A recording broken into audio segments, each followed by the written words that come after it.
그러면 강의를 하겠습니다. 오늘 여러분이 공부하게 될 것은 루카치의 소설의 이론 이어서 역사 계급의식 두 개의 고전을 한번 읽어보는 공부거든요.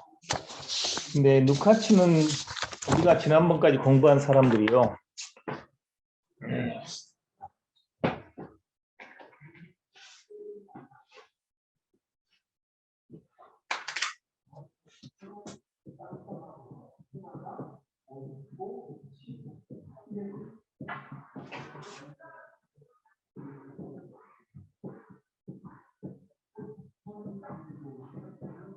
여기까지 왔죠, 우리가? 네.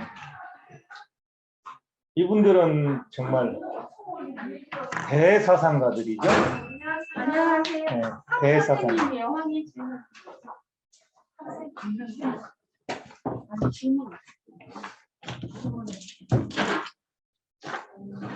근데 여분만 조금 이상이 상대적으로 조금 약할 수가 있고, 나머지 분들은 인류 역사상 다시 나오기 힘들 정도 대사상가들이죠. 그래서 이런 분들을 여러분들이 이제 원전을 제가 오리엔테이션하고 원전을 읽는 공부를 해봤는데, 오늘 이제 여러분이 보게 된 루카치는 여기 왼쪽에 지금까지 여러분이 봤던 그 사상가들하고는 이상이 좀 다릅니다. 네. 그래서 제가 오리엔테이션 자료를 루카치 개인에 대해서는 만들지 않았고, 소설의 이론 이 책 한 권에 대해서 오리엔테이션 자료를 만들었거든요. 그래서 여러분들이 그 점을 좀 염두에 두고 읽어보시면 돼요. 그러면 좀 도움이 되게.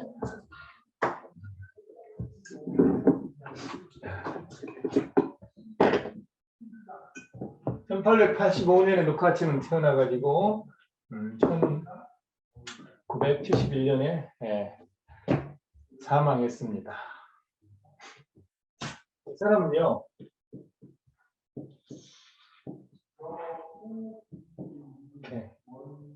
여기에 폰이 붙어 있죠. 그래서 귀족입니다, 원래는. 그런데 나중에 이 사람이 막시스트가 되고 나서는 자신에 대해서 폰을 떼버렸거든요. 그리고 원래 헝가리 사람입니다.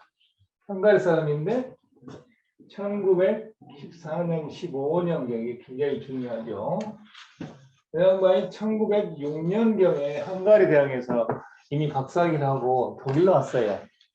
그리고 여기에서 그 유명한 소설 이론이라는 책이 나오죠. 독일에서. 이게 독일어로 된 글입니다. 네. 그리고 이 책 나오기 전에 영혼과 형식이죠. 여기 가장 중요한 책이죠. 여러분이 읽어볼 책이고. 그러니까 이 책을 1916년에 내놨는데, 저게 당시 서유럽 정신계를 강타했어요. 너무 충격적인 책이가지고. 네. 나중에 제가 왜 충격적인가 제가 설명을 드리겠습니다. 그리고 이 사람이 1918년에 자기 나라로 돌아가요. 헝가리. 그 아버지는 은행의 거의 간부였고, 어머니도 굉장히 어떤 거대한 어떤 기업가의 딸이었어요. 아주 기적이죠. 흥미로운 것은 루카치 어머니가 헝가리 사람인데 헝가리어를 배우지 못하게 하고 독일어만 아기 때부터 가르쳤어요. 헝가리어는 필요 없다고. 대단한 거죠. 이렇게 독일에서 경무를 통해 이 사람이 1918년에 헝가리로 돌아갑니다. 그래서 여기서 여러분 헝가리 인민공화국 공산당 정권이죠. 네. 이 인민공화국에 교육 담당 인민위원을 해요. 이 사람이 실제 그러니까 이 사람 현실 정치에 깊게 많이 참석한 사람이거든요. 그게 아도르나 이런 사람하고 전혀 달라요. 루카치는. 그리고 이 정권이 순식간에 무너져 버려요. 그러니까 어떻게 돼요? 망명을 합니다, 이 사람이. 그래서 이제 망명을 해가지고 대략 1929년 정도까지 이 사람이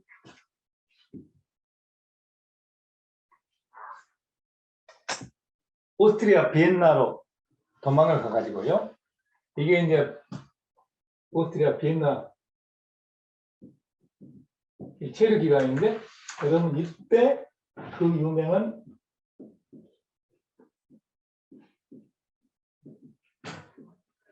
역사와 개국식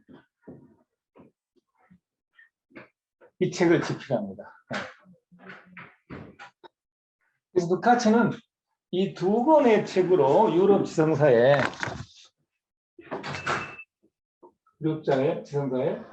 독특한 위상을 가진 사람이죠. 네.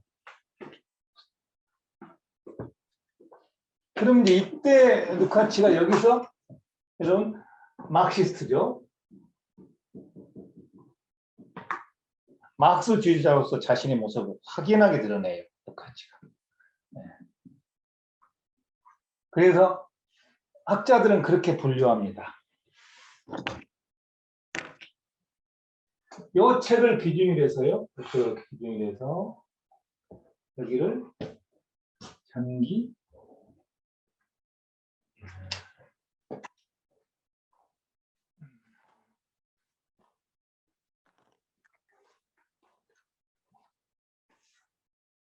루카치라고 표현하거든요. 루카치 연구자들은 이 이유를 후기 루카치라고 합니다. 이 책은 여러분 20세기 마르크시즘의 바이블이라고 그래요. 그렇게 중요한 책이 이 책. 그런데 이 사람이 여기서 이 책을 내고 비엔나에서 이렇게 도피생을 하는 거거든요. 근데 당시 또 오스트리아 정부에서 이 사람을 또 수배를 해요. 이 사람이 이제 어디로 가버리냐면요, 이게 구소련으로 가요. 소련으로 가죠. 가가지고 이 사람이 거기서 이제 소련 문예 관련 위원회에서 활동을 하거든요. 근데 여기서 뭘 보냐면 루카치가 스탈린주의에 반대하는 예술가학자들이 모두 살해를 당해요. 재판을 통해서. 참 무섭죠? 그래서 루카치가 이 소비에트 체제의 정당성을 옹호하는 이론을 만들어냅니다. 그게 바로 그 유명한 사회주의적 리얼리즘. 여기에 이제 1970년대 우리나라에 수입이 돼가지고 한국의 그 문학가들하고, 그러니까 소설가, 시인, 이사람들, 비평가들한테 어마어마한 영향을 미쳤습니다. 이 이론이. 문제가 되는 것은 리얼리즘이라는 그런 논문들이 있어요. 여기서 이제 목숨을 부전하기 위해서 이런 이제 이론을 만들어냈거든요, 가치가. 그리고 45년이 되니까 이제 전쟁이 끝나고 다시 헝가리로 돌아옵니다. 돌아가지고 문화상 같은 걸 하거든요. 교수하고. 그래서 이 이후에 이제 루카치가 또 그냥 있는 게 아니고 저작을 계속 내요, 이 뒤에. 이게 사회적 존재와 여러분 이성의 파괴라는 대단히 유명한 저서가 있습니다. 그 다음에 미학, 마르크스주의적 미학이죠. 이런 책들을 방대한 저서를 써요, 같이. 1970년이니까 86세가 될 때까지 계속 저작을 해요, 같이. 그전부터 더 길어요. 그런데 이 사람의 이 후기 저작들이 굉장히, 나도 좀 읽어봤는데 굉장히 괜찮은 저작들인데요. 이 저작들을 쓰레기로 만들어버린 사람이 아도르노입니다.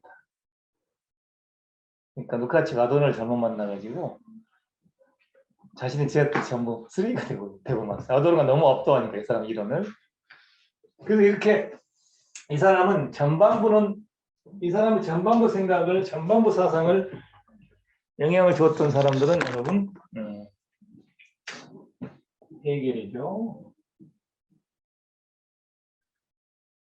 요 이후에는 절대적으로 막스입니다. 루카치가 1933년에 어마어마하게 유명한 말을 해요. Mein Weg zu Marx. 막스로 가는 나의 길이에요. 그래서 눈을 감을 때까지 일생 동안 막스의 생각을 떠나지 않았습니다. 그래서 일단 헤겔이 가장 중요하고 그다음에 신칸트주의. 신칸트주의는 19세기 후반 독일을 중심으로 칸트 철학을 새롭게 해석하려는 일련의 노력들이고 일련의 노력들이 이것들이 이제 정신과학이라는 개념으로 만들어지거든요. 그래서 이제 여러분 딜타이라는 사람이 있고요. 벤델반트. 딜타이는 되게 유명하죠. 우리나라에도. 네, 비케르트.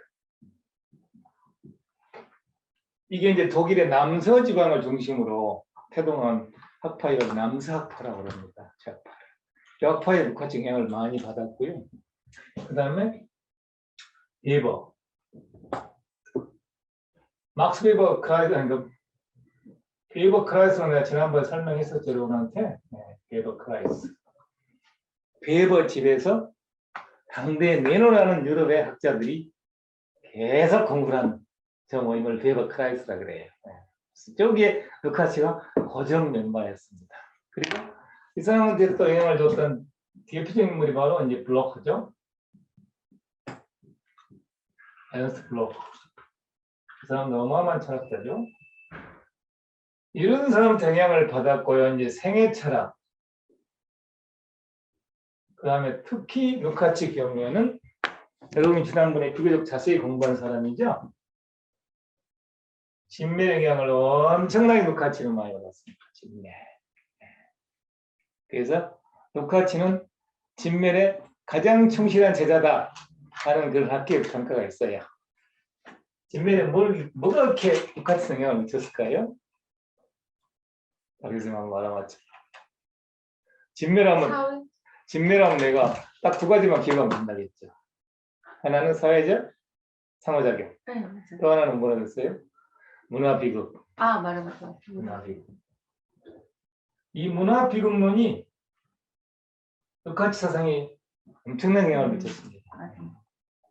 그래서 이런 여러 사상이 루카치 이렇게 결합돼 가지고 여러분 이것이 이렇게 결합돼 가지고 이렇게 소설이 일어나는 이 작은 책 여러분 들어본 거 이 작은 책 되게 귀엽지 작은 책이에요. 이게 언제 원서예요 이게. 이 작은 책 이렇게 깊은 생각이 많이 들어서 그렇게 이게 중요한 책이 된 거예요. 자, 이게 이제 루카치에 대한 개요인데 루카치는 기본적으로 마크시스트입니다. 마크시스트죠. 마크스주의자입니다. 그럼 20세기 전반부에 가장 중요한 마크시스트가 4명 있거든요. 네. 1번이 여러분 루카치입니다. 그러니까 저 같은 경우도 70년대 공부할 때 루카치의 오리엔테이션이 돼가지고 학문을 시작한 거거든요. 당시 70년대, 80년대 한국에 문학 공부하는 사람은 그냥 무조건 루카치 그냥 오리엔테이션이 돼 있었어요. 워낙 대단한 이론가라. 그 당시 아도르노는 한국에 알려지도 않았고. 루카치가 가장 중요한 막시도 2번 여러분 블로크입니다. 이 양반은 철학적으로 루카치보다 훨씬 이상이 높은 분입니다. 에른스트 블로크. 이 양반의 책이 뭐가 있다고 했어요? 내가 지난번에 여러분 소개했습니다. 유토피아의 정신. 이게 젊은 아도르노한테 어마어마한 영향을 준 책이죠. 루카치 이 소설의 이론. 이게 아도르노한테 영향을 준 대표적인 책들이에요. 젊은 날에. 그 다음에 세 번째가 존 칼 크로시라고 있거든요. 이탈리아 사람. 독일 사람. 네 번째가 여러분 안토니오 그람시, 그 유명한 그람시도. 요 네 명이 20세기 전반부에 가장 중요한 마크스주의자들입니다. 그러니까 루카치는 그중에 1번이에요. 그리고 이제 여기다 행동가를 포함한다면 노자, 여러분 알고 계시죠? 룩셈부르크. 이분은 여성이고 나중에 권총으로 살해당했잖아요. 양반도 이런 겁니다. 그래서 20세기 전반부의 가장 중요한 마크시스트가 루카치라고 보시면 돼요. 그리고 이제 20세기 후반부에 가장 중요한, 이건 이제 약간 여러 20세기 후반부에 가장 중요한 마크시스트는 누굴까요? 20세기 후반부에 프랑스의 알티세입니다. 프랑스 후기죠. 알티세고 네오마크시스트라고 하는 것은 여러분 프랑크학파 전체를 네오마크시스트라 그래요. 그러니까 아도르노 하버마스를 모든 사람은 네오마크시스트라고 이름을 불러주고 알티세는 그냥 마크시스트라고 이름 불러줘요. 왜냐하면 아도르노 하버마스 이런 사람한테는 마크시즘 생각하고 좀 다른 생각이 가득 들어있기 때문에 네오라 그래요. 근데 근본적으로는 마크스 생각에 동의하는 입장이기 때문에 네오마크시스트라 그래요. 마크시스트가 있고요. 그 말은 그냥 알아두는 게 좋습니다. 네오마크시스트죠.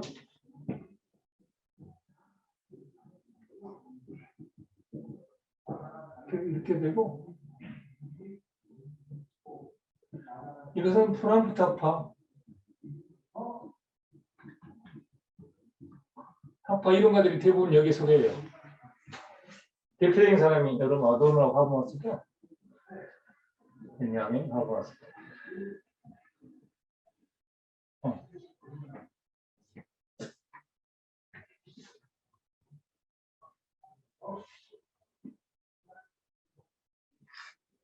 제가 제 평생을 바쳐서 읽어본 사람들, 저 사람들이 네오마크시스트입니다. 나는 저 사람들 생각에 동의하는 사람이에요. 루카치 생각에 동의하는 말은 상대적으로 적고. 그래서 루카치는 이런 어떤 사상적인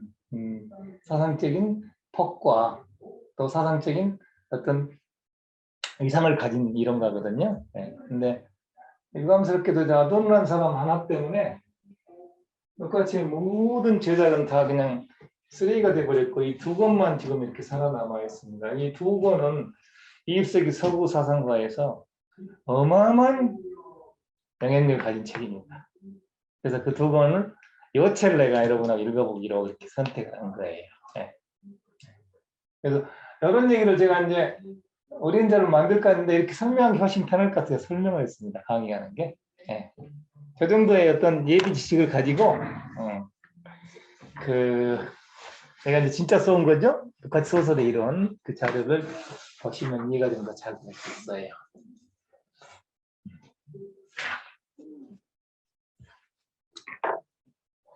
그러니까 이 소설의 이론은 이 작은 책은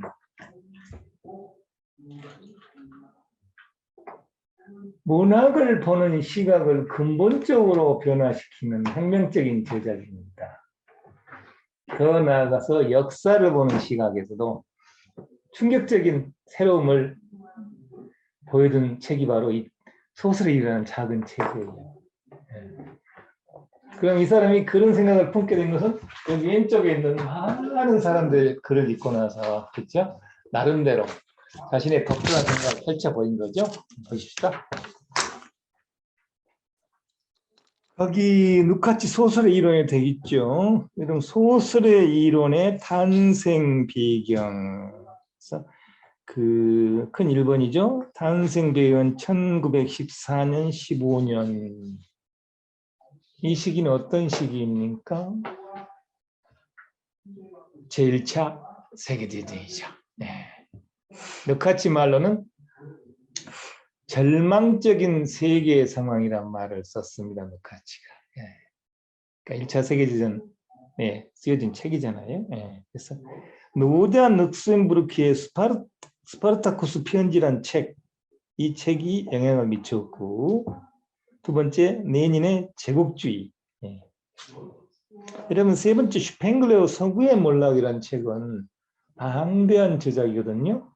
근데 이분은 이 대학의 강단 철학자가 아니에요. 그 다음에 대학의 역사 교수도 아니고 그냥 고등학교 계셨던 분인데 이 서구 문명이 어떻게 몰락한가를 굉장히 길게 써놓은 책이 바로 서구의 몰락이고 지금까지도 많은 평가를 받는 책입니다. 몰락. 그다음에 네 번째 블로크 유토피아의 정신 잘 보시면 1번과 2번은 뭡니까? 1번과 2번은 절망적인 현실을 변혁시켜 보겠다는 젊은 누카치 생각이 들어있는 거잖아요. 3번은 뭘까요? 현실이 어떻게 이렇게 몰락에 빠져들었는가? 그죠? 그건 이제 서구의 몰락이란 스팽글러의 책을 통해서 누카치가 인식을 한 거고 4번은 뭐죠? 유토피아 정신은 여러분 블로커는 유토피아의 철학자입니다. 그래서 절망 속에서 희망을 찾아 나가는 걸 끝없이 포기하지 않던 사람이 여러분 블로크입니다.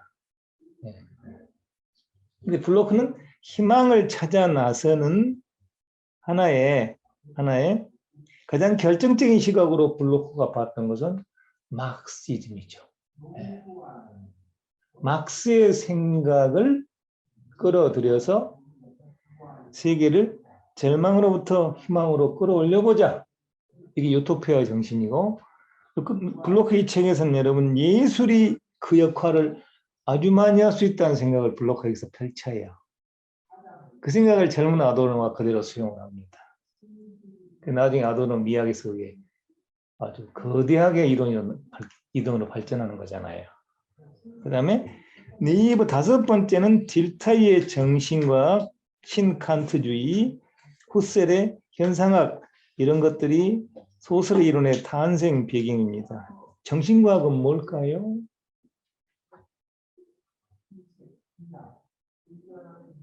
(19세기는) 말이죠. 19세기는 프랑스 사람 꽁뜨가 주창한 실증주의가 이력을 가장 많이 발휘했습니다. 실증주의.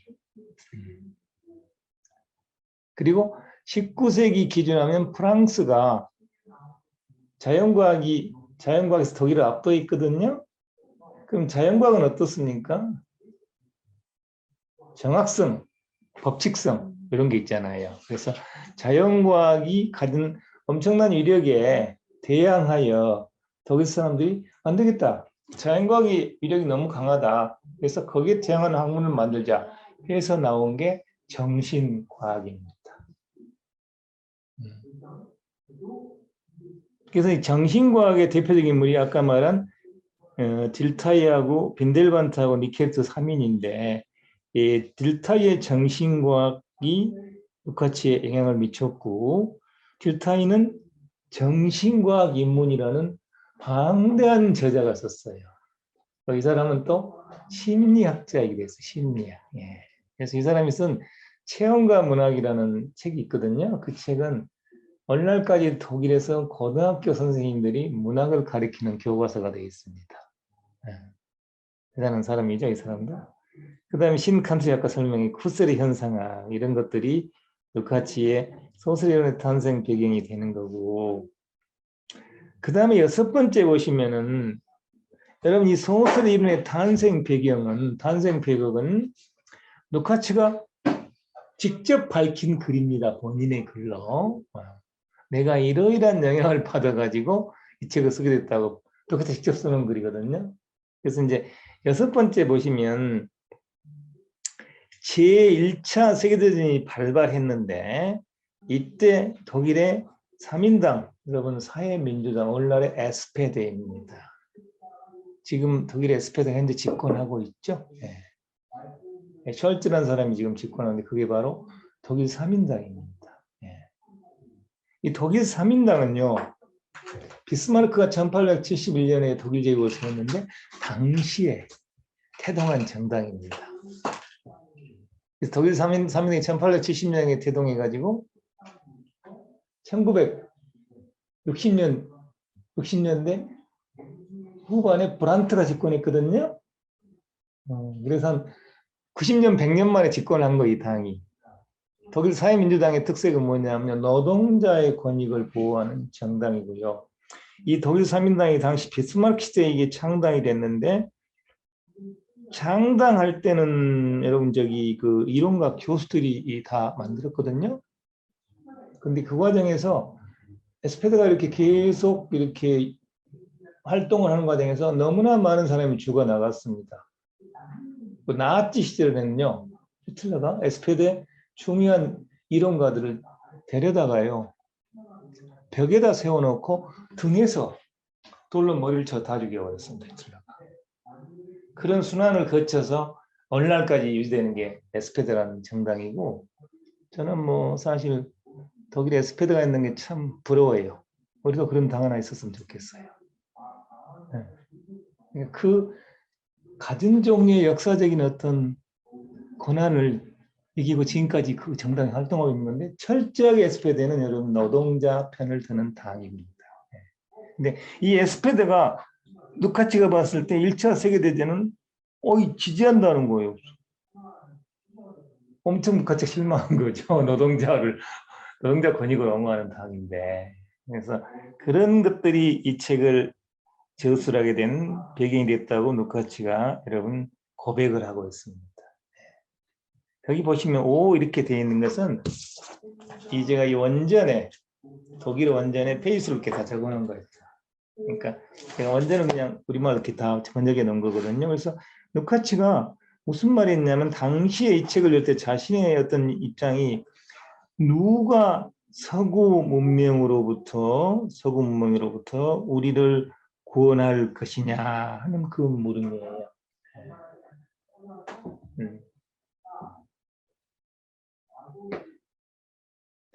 무선은 그러면 더 중요한 얘기를 제가 안 했네요, 아까. 이 소설의 이론에서, 여러분, 소설 이론에서 누카치가 보여준 기본적인 현실 인식이 있거든요. 그걸 공부합시다. 이게 더 중요한 거거든요. 이게 오늘날까지 이 세계적으로 아주 많은 공감을 불러일으키는 시각이죠.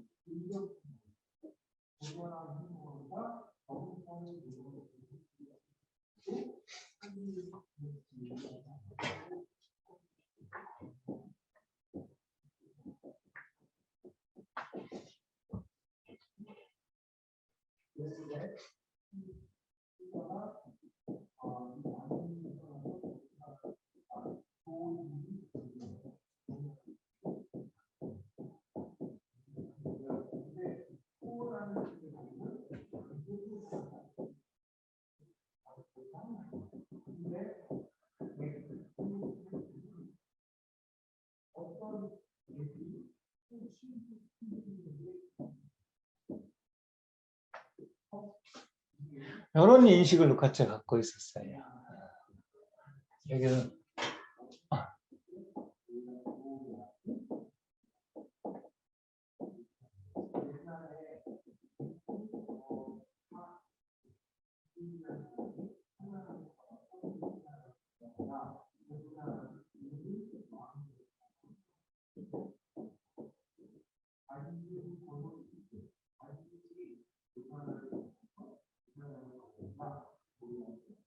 이걸 너무 중요하니까 제가 독일어로 다 외웠어요, 지금도.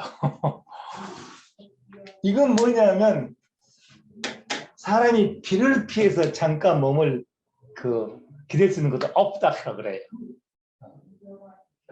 그러니까 내가 비를 피할 것이 없는 거지. 두 번째는 희망이 없는 거예요. 그다음에 세 번째는 내가 어찌할 바를 몰라요. 이 세계 상황이 너무 절망적이가지고. 네 번째는 내가 방향을 어떻게 잡아야 할지를 모르는 이 상태에 빠져 있는 것을 누카치는 20세기 전반부 상황으로 본 겁니다. 누카치가. 그래서 이런 인식을 하게 된 것은요, 누카치가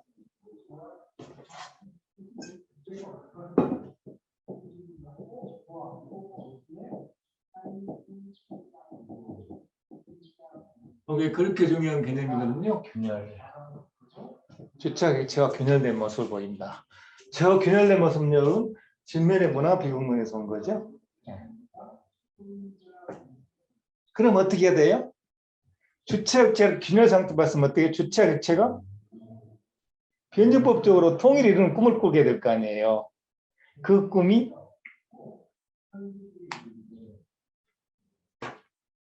동경으로 나온 것이 바로 이 책입니다. 그래서 이 꿈은 뭐라고 말하냐면, 이 꿈이 무슨 꿈이냐면요, 총체생의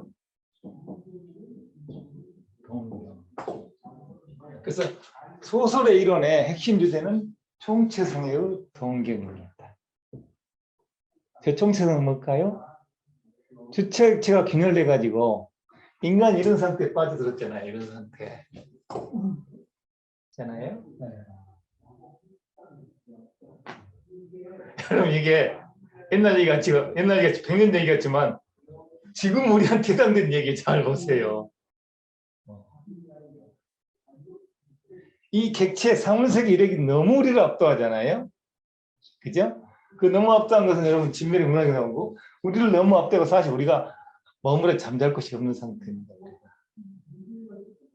희망도 없잖아요. 예를 들면 한국 20대 청소년한테 물어보면 이거 되게 내게다 내 삶 해석나 할 거 아니에요.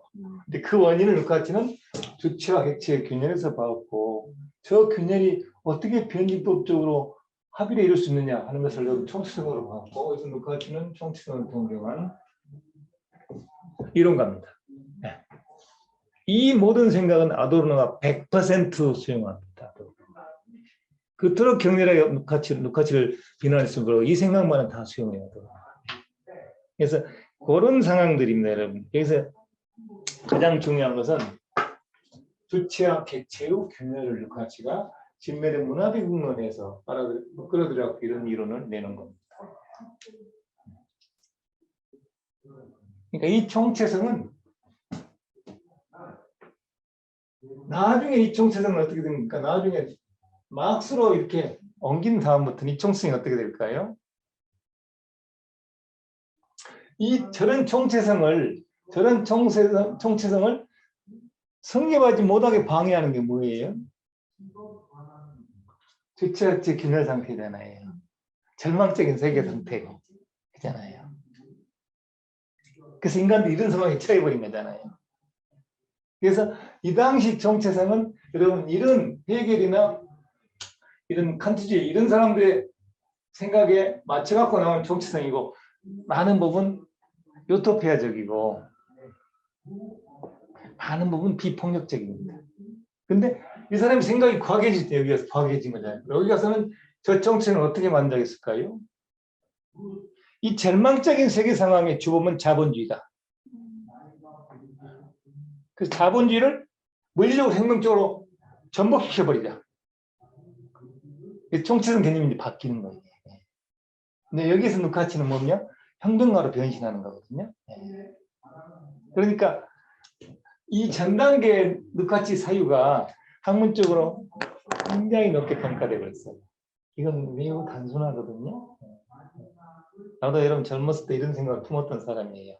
근데 이게 너무 진리라는 걸 알게 돼가지고 공부를 열심히 해보니까 이 세상을 이렇게 혁명적으로 바꾼다는 게 큰 효과가 별로 없어요. 자, 봅시다. 그러면 그 루카치의 현실 인식과 소설의 이론, 여러분 60 이런 건 다 루카치 원전에서 제가 표기해 놓은 겁니다. 예. 이 글이 되게 까다로운 글이거든요. 제가 우리말로 좀 그렇게 쭉 정리를 해놨습니다. 봅시다. 전부 루카치 한 말입니다. 루카치 현실 인식은 기본적으로 절망적인 세계 상황이고 주체와 객체의 균열 상태이고, 거기서 아까 말하던 4가지가 다 나오는 거예요. 네. 자, 봅시다.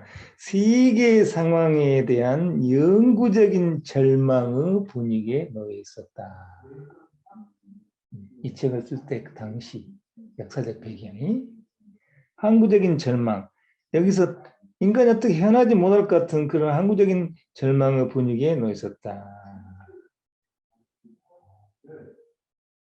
추상적인 관념성의 차원에서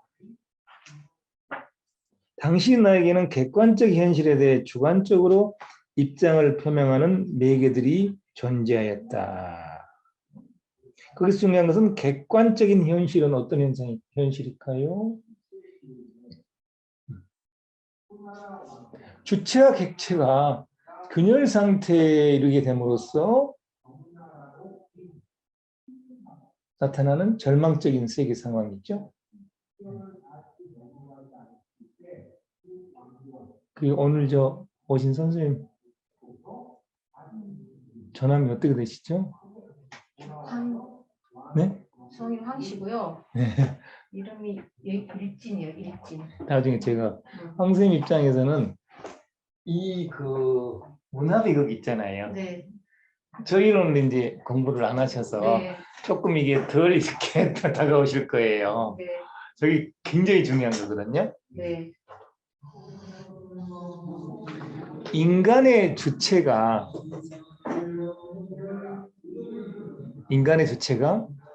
객체를 인식하여 객체는 인간의 주체가 인식 대상으로 삼는 모든 것이 객체가 될 수가 있어요. 다시 한번 해주세요.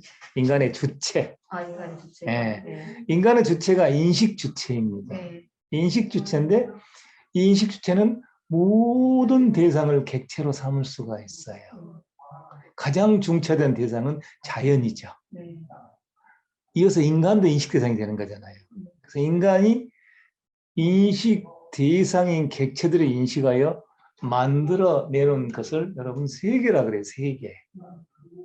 근데 이 세계가 놀랍게도 내가 인간이 인식하여 나온 결과인데 이 세계가 인식 주체인 나를 압도하고 나 위에 군림한 현상이 바로 이런 문화 비공론입니다.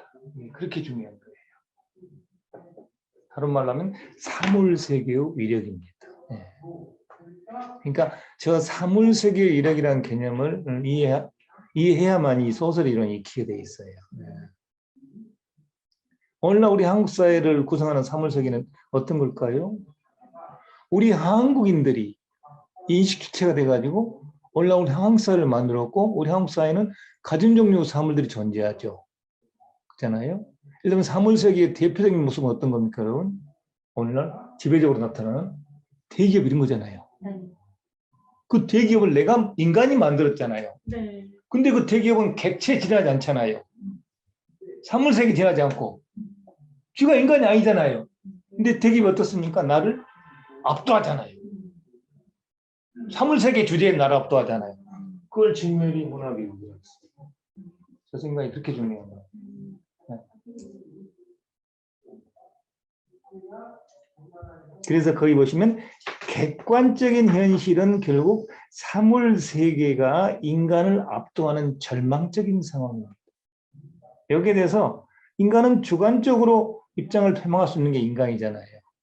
그래서 루카치가 이런 객관적인 현실에 대해서 주관적으로 입장을 표명하는 매개들이 당시에 나한테 존재했다 이렇게 고백을 한 거죠. 루카치가. 여러분 이 글은 1961년에 루카치가 소설의 이론은 1916년에 나왔는데 그로부터 45년이 지난 1961년에 이렇게 소설의 이론은 새 서문을 썼어요. 그러니까 45년의 시간이 흐른 다음에 글을 새로 쓴 건데 그 새로 쓴 글을 내가 요약해 놓은 거거든요. 네. 이건 추상적인 관념상의 차원에서 무슨 뜻입니까?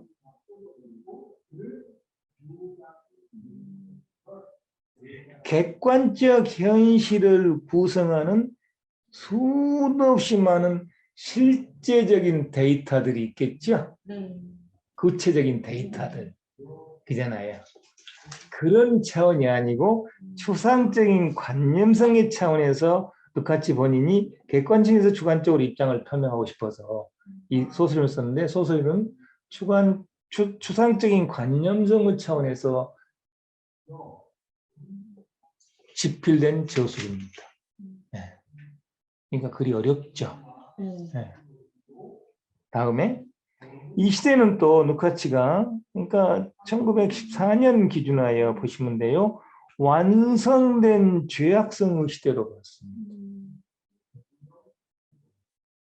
완성된 죄악성 시대는 결국 아까 말한 사물세계가 인간에 대해서 무한 폭력을 자행하고 주체와 객체를 균열시켜버리고 그렇게 하면서 인간을 저런 상태에 빠뜨려버리고 그렇죠? 세계를 절망적인 상태에 집어넣어버렸다. 이게 바로 루카치가 말한 완성된 죄악성 시대입니다. 거기다가 뭐까지 하더라는 거죠? 세계 대전까지 저지르고 있더라. 그런 거죠. 여러분 더 아주 그러니까 이 고전들의 특색은 뭐냐면요. 오늘날에도 그 통용성이 존재하는 게 고전이거든요. 한번 잘 보세요, 여러분. 1987년에 86년에 구소련이 붕괴했죠. 그리고 지금 지구를 뭐가 지배해요? 한 40몇 년간 신자유주의가 지배하잖아요. 이해하시죠? 모든 게 돈이잖아요. 신자유주의 지배하면서 인간들을 걷잡고 엎드려치 만들어버렸잖아요. 빈부격차는 갈수록 심화되고 내가 어디다 몸을 기댈 데가 없잖아요, 솔직히. 아주 더 엄마가 말해볼까요? 서울에 조그만 단칸방이 한 달 월세를 막 몇백만 원 줘야 되는 그 바로 저거잖아요. 잘 보시면. 두 번째 더 희망을 잃어버렸잖아요. 젊은 아이들이. 근데 세 번째 오시면 어찌할 뻔을 못 헤매는 거예요. 애들이. 노인은 노인대로 비난을 헤매고 내가 방향을 어디다 줄지를 모르는 거잖아요. 그래서 루카치가 해서 여러분 이 책이 고전으로 살아남아요. 오늘날도 그대로 적용되는 거예요. 이런 상황에서 여러분 뭐죠? 최근에는 코로나까지 닥쳐버렸잖아요. 사람들이 지금 어찌할 바를 모르고 지금 헤매고 있는 그 모습이에요. 그러니까 그냥 이해되실 거예요. 그래서 완성된 죄악성의 시대였다. 그 다음에 자본주의와로부터 루카치가 당시의 1차 세계대전 전후에서 자본주의의 와해를 꿈꿨습니다. 여러분 자본주의는 어떤 거죠? 저기서 아까 말한 사물세계 있죠. 물건의 세계. 사물세계가 인간을 압도하는 게 자본주의잖아요. 그렇잖아요. 자, 그래서 자본주의의 와해로부터 이를 통해서 동일화된 와해, 다른 말로 하면 생명력을 잃고 사람의 적대적인 경제적, 사회적 카테고리들,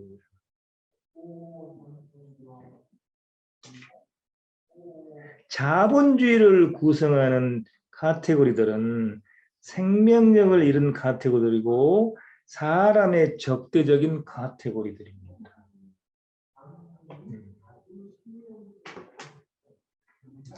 자본주의가 이제 인간을 사랑한 걸 보셨어요? 그잖아요. 생명력을 잃고 사람의 적대적인 경제적, 사회적 카테고리들 와해, 이게 중요한 거예요. 나중에 루카치는 어떤 생각했습니까? 이런 와해는 폭력적으로 혁명을 통해서 실행돼야 한다는 생각을 해가지고 막스로 루카치가 넘어가 버린 거죠. 네. 와해로부터. 그럼 그 다음 말이 그렇게 중요하죠. 자연적이며 인간의 가치에 상응하는 삶, 이걸 꿈꾼 겁니다. 이걸 아까 무슨 말 했죠? 정체성의 동경입니다. 또 다른 말로 이렇게 하거든요. 학자들은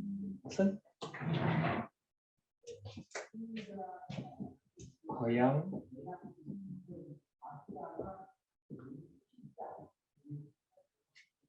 여기에 이제 내가 또 하나 새로 배운 하이마트 로지가 고향 상식.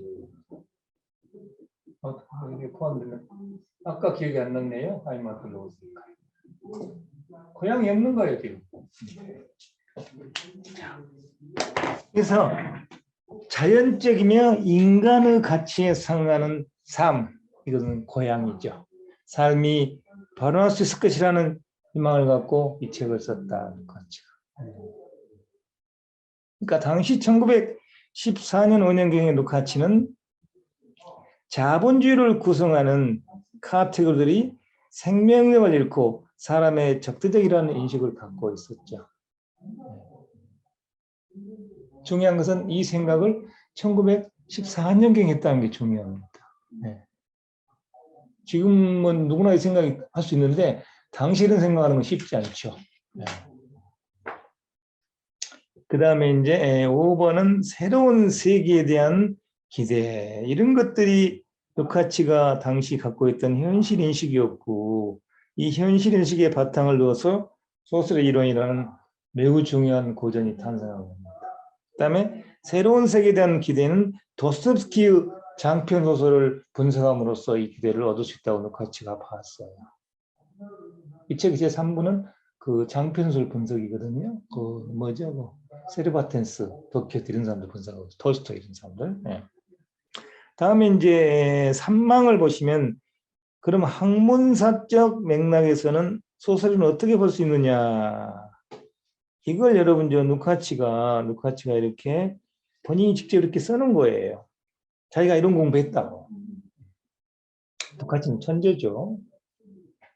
독일인이 아닌데도 이렇게 독일어 문헌들을 순식간에 읽어가지고 다른 독일인도 하지 못한 걸 해버린 거죠. 젊은 나이에. 대단한 사람이죠. 자, 루카치가 칸트에서 헤겔로 넘어간다. 그래서 이것은 신칸트주의, 질타의 진멜 베버 영향. 여기 여러분 이게 이제 학문적 맥락에서 중요한 건데 1번은 루카치는 칸트에서 헤겔로 넘어갑니다. 헤겔로 넘어갔다는 건 뭐를 의미하는 거죠? 현실을 동적으로 파악하는 입장입니다. 네. 우리 해결 공부 지난번에 비교적 자세히 했잖아요. 현실을 동적으로 파악하는 해결의 기본 입장이고 더 깊게 들어가면 뭐였죠? 변증법적 운동이잖아요. 네. 정신이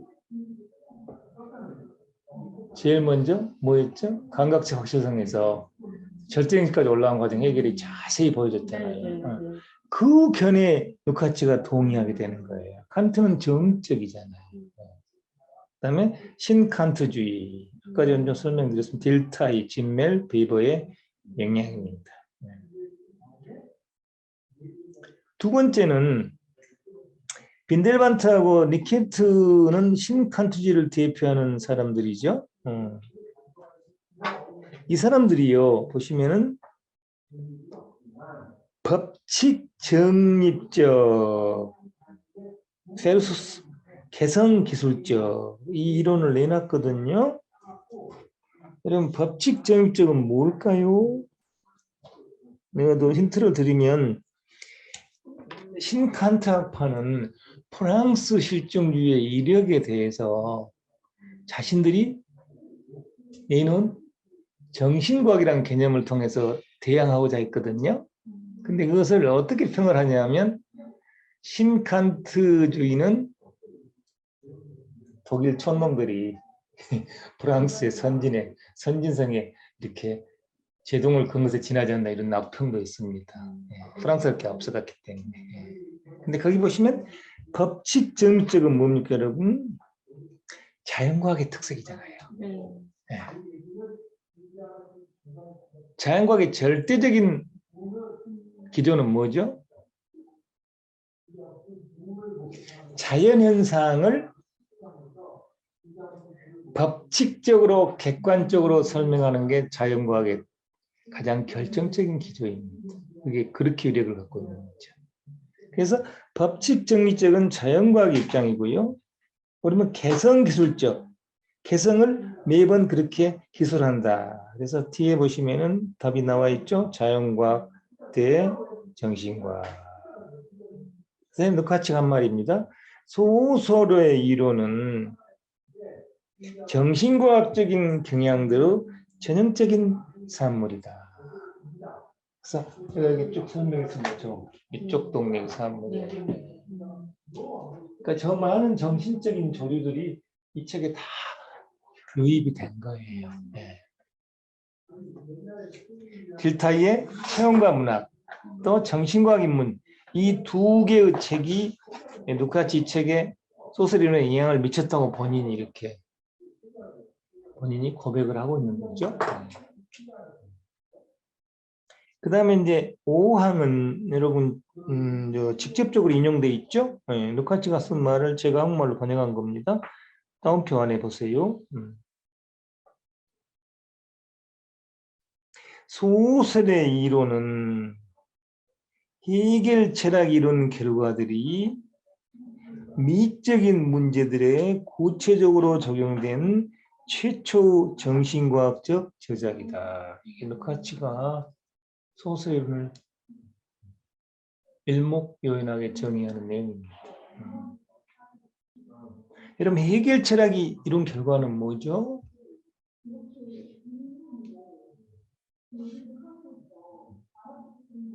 모든 존재는 역사적으로 운동한다. 모든 존재자는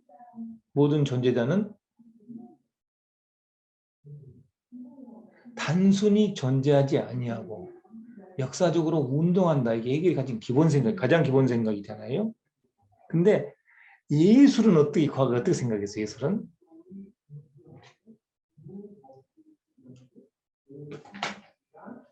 돈키호테는 세르반테스라는 스페인 작가가 쓴 장편 소설이다.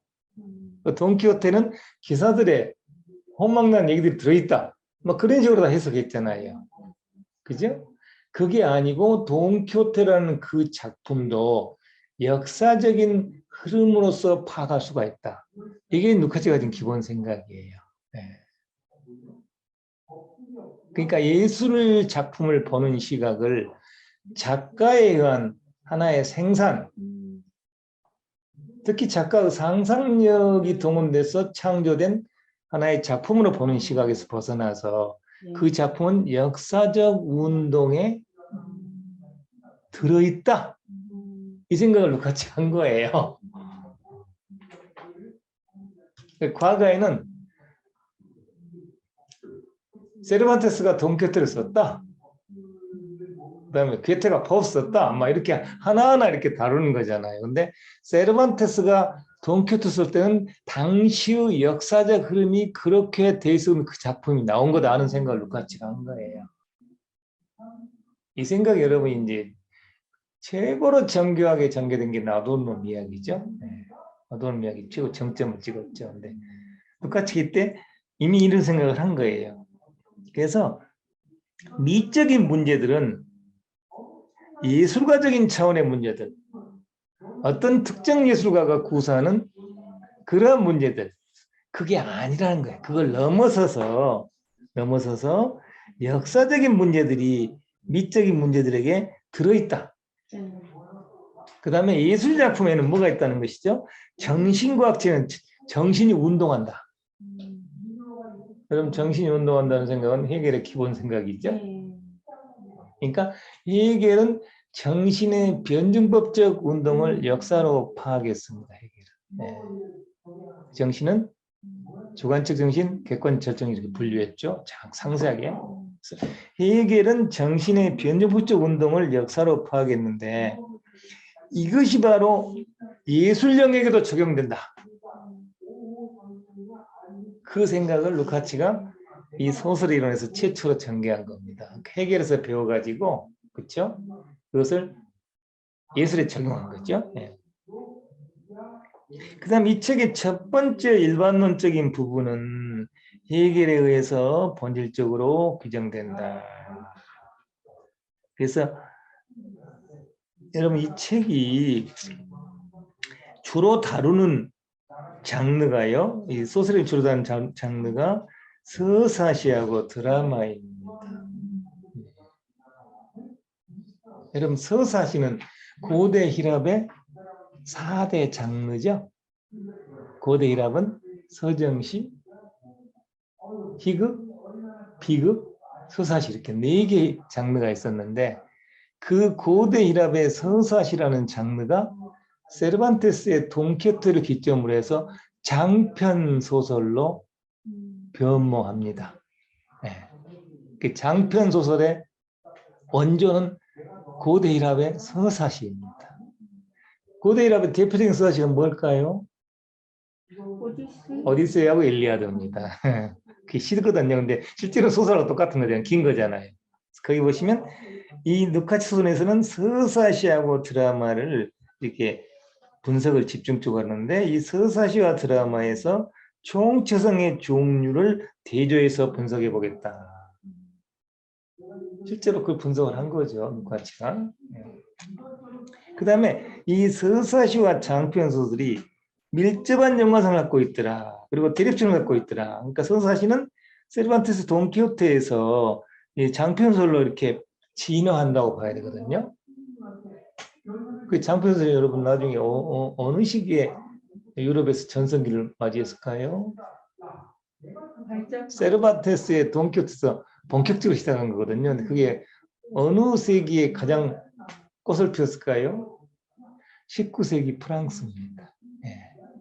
발작한 사람들이죠. 예. 그래서 거기 보시면 이 서사시와 장편서는 밀접한 연관성을 갖고 있고 동시에 대립성을 갖고 있는데 이것을 루카치는 역사 철학적으로 파악했다. 무슨 뜻입니까? 해결에 이룬 결과들이 미적인 문제들에 구체적으로 적용된 정신과학적 저작이라는 입장에서 보면 이게 역사 철학적 파악이 됩니다. 과거에는 어떻게 파악했을까요? 서사시와 장편 소설의 이런 연관성 대립성은 문예학적인 파악입니다. 네. 문학 연구적인 파악이에요. 네. 여러분들이 전고등학교에서 배우신 것은 전부 문예학적인 파악이에요. 이광수는 어떻게 일본 가서 공부하고 어떻게 소설은 그게 전부 문학적인 거고 역사철학적인 파악은 없잖아요. 네. 그러니까 우리가 굉장히 불행한 게 우리나라 문학 작품에서 역사철학적 수준에서 파악될 수 있는 작품들이 별로 없다는 게 우리가 굉장히 불행한 거예요. 네. 네. 그러니까 이광수의 뭡니까? 초기에 뭐 무제가 소설 있잖아요. 그게 되게 수준이 낮잖아요. 그냥 이광수 본인의 어떤 문학적 재주로 그냥 써는 그 정도밖에 안 되지. 당시 우리 한국이 어떤 상황에 처해 있었고, 우리 한국들이 어떤 고통을 받고 있고, 역사는 어떻게 흘러고 있었고, 당시 사회구조는 어떤 이거 알 길이 없잖아요. 그 작품을 통해서. 그런 얘기예요, 누카치. 그러니까 누카치의 이론을 통해서 문학 작품이 그 내부의 역사를 포함하고 있다. 그 얘기 바로 그거예요. 엄청 중요한 거죠. 그리고 어떻습니까? 저렇게 인간들이 저렇게 균열돼가지고 이렇게 사는데 문학 작품은 저런 균열이 저 총체성, 고향에 이르게끔 한 걸 보여주는 역사철학 특성을 갖고 있다. 그래서 이 소설이 이렇게 중요한 책이에요. 인간이 역사적으로 살아가는 구체적인 삶의 모습이 서사시하고 장편서 드라마에 다 들어있다. 그걸 누카치가 분석한 거예요. 이걸 분석해서 누카치가 가장 많이 배운 사람 누굴까요? 해결하고 빌타이라는 거예요. 그리고 이 세계가 균열됐다는 걸 배운 건 누구한테 배웠으면 진면한테 배운 거고. 이렇게 여러 사람한테 배워가지고 자신의 독특한 생각을 젊은 나이에 펼친 거죠. 약간 30세. 보통 사람이 아니죠. 그 다음에 해결이 남겨놓은 더욱 진짜 중요한 유산은 이 미적인 카테고리들이 역사화되어 있다. 미적인 카테고리들은 아리스토텔레스가 정해놓은 거예요. 그건 역사적으로 불변의 형식 법칙성을 갖고 있다고 봐온 거거든요. 웃기지 마라. 이 미적인 카테고리는 역사적으로 움직이는 거다. 역사가 어떻게 움직이냐에 따라서 미적인 카테고리도 변한다. 네. 여러분 이 생각을 이제 벤야민이 훨씬 정교하게 전개했고 나중에 아도르노가 어마어마한 이론을 만들었죠. 근데 이 최초의 깨우침은 이렇게 누카치 제일 먼저 한 거예요. 누카치. 그러니까 재능에 있어서는 누카치도 누구의 누구에도 지지 않는 사람인 거죠. 젊은 날부터. 그러면 우리 조금만 쉬었다 하기로 하죠. 예. 좀 쉬겠습니다. 시작. 예. 좀 쉬었습니다. 예. 거기 저 1쪽 한번 보시죠. 1쪽 6항 동그라미 6번 보시면 해결이 남겨놓은 더욱 중요한 요사는 6항 보세요. 이건 누카치가 직접 한 말입니다. 미적인 카테고리들의 역사화에 대해 최고로 중요한 겁니다. 해결 이전에는 미적인 카테고리들이 형식 법칙적으로 고정되어 있었습니다. 예. 여러분들이 중고등학교 다니실 때 시는 이렇게 써야 된다. 소설은 이런 규칙이 있다 막 배우셨잖아요. 그걸 벗어나면 안 된다. 그게 고정적인 거잖아요. 근데 해결은 그런 아리스토텔레스가 남겨놓은 그와 같은 형식 법칙성을 해결의 미학이 사실은 해체시킨 거거든요. 그걸 루카치가 이렇게 평가하고 있죠. 해결이 남겨놓은 더욱 중요한 유산은 미적 카테고리들을 역사화시킨 것이다. 미적 카테고리들은 역사적으로 운동한다. 그런 뜻입니다. 그래서 여기서 예술과 역사 철학을 루카치가 결합시키고 있죠. 네. 아도르 경우는 어떻습니까? 예술과 역사 철학, 인식론, 사회론을 결합시키는 거대 이론, 차원이 다른 이론이잖아요. 아도르는. 루카치는 예술과 역사 철학 정도를 결합시키는 이론입니다. 그래도 이 이론이 거의 가장 선구자적인 이론이기 때문에 학문적으로 이렇게 가치가 있는 것이죠. 위쪽으로 넘어가겠습니다. 해결이 성취한 갱신은 미학의 영역에서는 가장 중요한 결과들을 가져온다. 다른 말로 하면 미학의 영역에서 해결의 변제법적 사유를 도입함으로써 미적인 카테고리들을 역사적으로 평가하고 분석할 수 있는 시각을 열어놓았다. 그런 뜻입니다. 예술적인 카테고리, 미적인 카테고리, 그 동일한 언어입니다. 미적인 카테고리들은 역사가 운동하는 것에 상응하여 같이 운동할 수 있다. 그런 뜻입니다. 고정되어 있고 정의되어 있지 않다.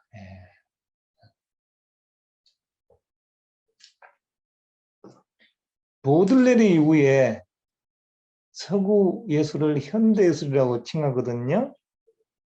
그럼 보들레르 이후의 서구 예술에서 미적인 카테고리 중에서 가장 중요한 내용은 뭘까요? 역사적으로 움직이는?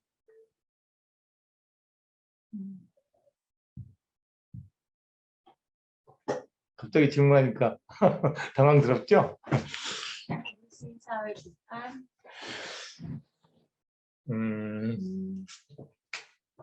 이렇게 이제 예술이 고대 힐랍부터 진행되는데 보들레르 20세기 이렇게 합시다. 요 이전까지는 통상 미적인 카테고리는 아름다운 것이다 하는 것이 고정되어 있었어요.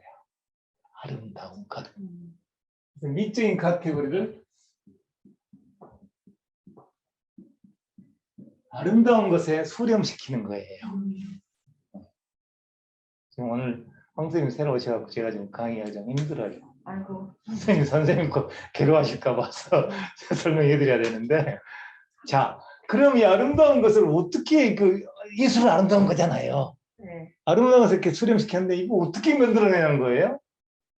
고대 힐랍부터 만들어낸 거. 이게 어떻게 된 거죠, 여러분? 미는 균형을 갖고 있어야 된다. 그죠? 이해되시죠? 그 다음에 대칭을 이루어야 된다. 이게 아름다운 거잖아요. 또 조화를 이루어야 된다. 이런 거예요. 그럼 이 기준을 아름다운 것에 이렇게 수렴시켰는데 여긴 도대체 어디서 저런 걸 끌어들였을까, 인간이? 아리스토텔레스. 선생님 한번 말씀해 보세요. 저런 것들을 어디서 끌어들였을까, 인간이 위를 만들 때? 사람의 몸이잖아요. 잘 보세요. 사람의 몸이고 또 하나 뭐죠? 자연이잖아요. 자연에는 대칭도 균형도 있고 조화도 있고 그러잖아요. 그래서 사실 이게 자연과 인간에서 인간이 모방한 겁니다. 그래서 저걸 모방론이라 그래요, 원래. 그래서 원래는 문학 작품이나 다른 예술 작품에는 이렇게 예쁜 것만 들어야 돼요. 그러니까 옛날 시들 보면 다 좋은 언어로만 돼 있어요. 근데 보들레라는 사람이 갑자기 나타나가지고 무슨 시가 온갖 충격적인 말이 막 나와요. 충격과 추함의 양대 카테고리입니다. 충격과 추함. 그래서 이런 시각에서는 미적인 카테고리가 이렇게 형식 법칙에 종속돼 있잖아요. 역사적으로 운동하지 않잖아요. 근데 보들레를 보면 이게 진짜 역사하고 함께 움직인 걸 보여줘 본 거예요. 사실은 보들레 이전에도 원래는 미적 카테고리는 역사적으로 움직이는 모습을 보여줬어야 되는데 그걸 못 봤다는 거예요, 사람들이. 네. 그래서 예술가의 상상력에서 창조된 하나의 상상력으로만 보면 안 되고 예술 작품은 역사와 함께 같이 흘러가야 되기 때문에 당연히 미적인 카테고리도 역사적인 카테고리하고 맞아 돌아가야 그 역사를 알려줄 거 아니에요. 그래서 그게 역사 철학적 관점이 되는 겁니다. 네. 루카치의 소설 이론은 예술과 역사를 함께 결합시켜서 사유하는 역사 철학적 저작입니다. 네. 그래서 이 소설이 일어난 것은 미학적 역사 철학적 저술입니다. 네. 근데 이게 당시로서는 그렇게 충격적인 시각이에요. 아무도 이런 생각을 못했기 때문에. 네. 조금 더 이해가 되실 거예요. 해결이 성취한 갱신은 뭐죠? 해결은 정신의 변증법적 운동이라는 전적으로 새로운 시각을 서구 철학의 최초로 내놓은 거거든요. 그렇게 해서 해결은 칸트를 넘어선 갱신을 이루어간 겁니다. 네. 해결 이후로 인류는 사실관계를 동적으로 파악하는 시각을 얻어낸 거예요. 그 다음에 사실관계에는 모순이 존재하고 그 사실관계에 모순이 존재하는 것을 운동시키는 것이 필요하다. 그게 변증법적 운동이거든요. 그런 시각이 해결해서 최초로 태동한 거고 그 시각을 이제 물질적으로 변형시킨 게 막스죠. 그게 오늘날 지구를 이렇게 만들어 놨잖아요. 그런데 어쨌든 간에 해결에 성취한 갱신은 칸트의 정적인 사유를 도움적인 사유로 옮겨놓은 거고요. 이것이 미학 영역에서는 그게 앞에서 말한 미적 카테고리들의 역사화라는 굉장히 중요한 성과를 만들어내죠. 예. 니키르토 같은 칸트주의자와 그가 정립한 학파, 여러분 니키르토는 굉장히 위상이 높은 역사학자고 철학자 겸 역사학자죠. 이와 같은 칸트주의자와 그가 정립한 학파는 뭐냐면 여러분 남서학파라 그래요. 거대한 학파입니다. 이 학파가 또 막스 베버라는 인류 역사상 사회과학의 최대 거인을 만들어냈죠. 베버는 니켈트하고 벤들반트 영향을 많이 받았거든요. 네. 정립한 학파는 시간의 경과와 무관한 가치와 역사적 차원의 가치 실현 사이의 방법론적인 시면을 열어 젖혀 놓았다. 이것은 루카치가 남사파, 다른 말로 하면 신칸트주의거든요. 루카치가 신칸트주의 또는 남사파를 평가한 시각입니다. 여러분 거기 제가 줄을 그어놨다는 거 있잖아요. 이거 그냥 밑줄은 제가 읽기가 힘들다는 걸 의미합니다. 제가 이걸 읽는데 어려움이 있다는 뜻이에요. 그러니까 이제 여러분들은 저보다 더 어렵겠죠. 제가 공부를 더 많이 했으니까. 시간의 경과와 무관한 가치는 뭘까요?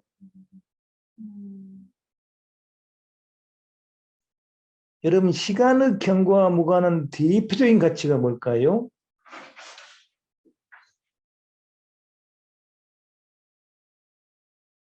수학적 진리와 같은 가치입니다. 그냥 이해되시죠? 네.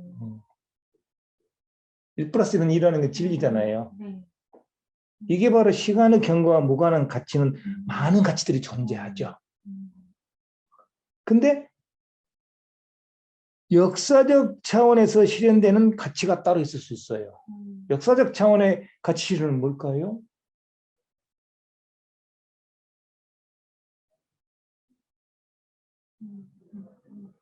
자유가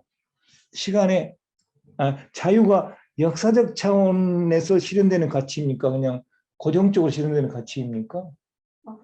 전적으로 자유는 역사적 차원에서 실현되는 가치잖아요.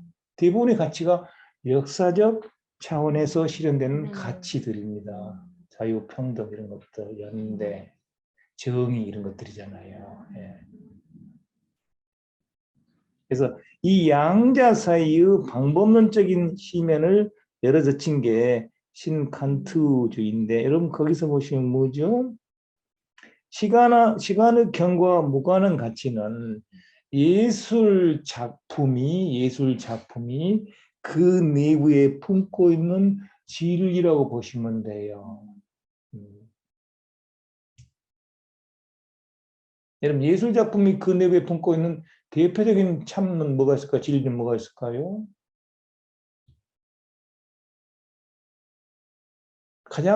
예술 작품에서 가장 대표적으로 나오는 주제들이 뭐가 있습니까?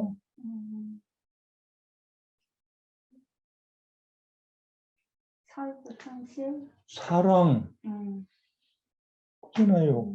동경, 화해, 그렇잖아요. 그 예술 작품들에 들어있는 진리들이잖아요. 또 뭐가 있죠? 연대. 그 다음에 어떤 정의 실현 같은 게 예술 작품에 가득 들어있잖아요. 그렇잖아요. 그런 것들은 시간의 가치와 경과한 무관한 가치처럼 보이지만 사실은 이것들은 역사적 차원에서 실현될 가치인데 이 양자를 매개하는 가능성을 루카치는 신칸트 학파에서 보았다는 뜻입니다. 그런 뜻이에요.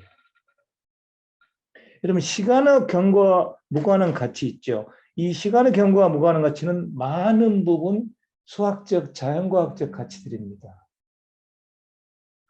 그런데 우리 인간들은 진선, 미, 사랑 이런 것들이 많은 부분 시간의 경과와 무관한 가치라고 생각하고 살아왔잖아요. 근데 그렇지 않다는 거예요. 이 가치들은 역사적 차원에서 실현되는 가치라는 거예요. 이것을 보여주는 게 서사시하고 장편 소설이더라. 그겁니다. 똑같이 그것을 분석해낸 거예요. 여기 여러분 집중적으로 분석되는 작품들이 돈키호테 세르반테 돈키호테하고 도스토옙스키 소설 이런 것거든요. 그런 그 장편 소설이잖아요. 그런 장편 소설을 보면은 시간의 경과와 무관한 가치와 역사적 차원의 가치는 차이 이 두 개가 연결되는 것을 그 작품들이 보여주더라. 네.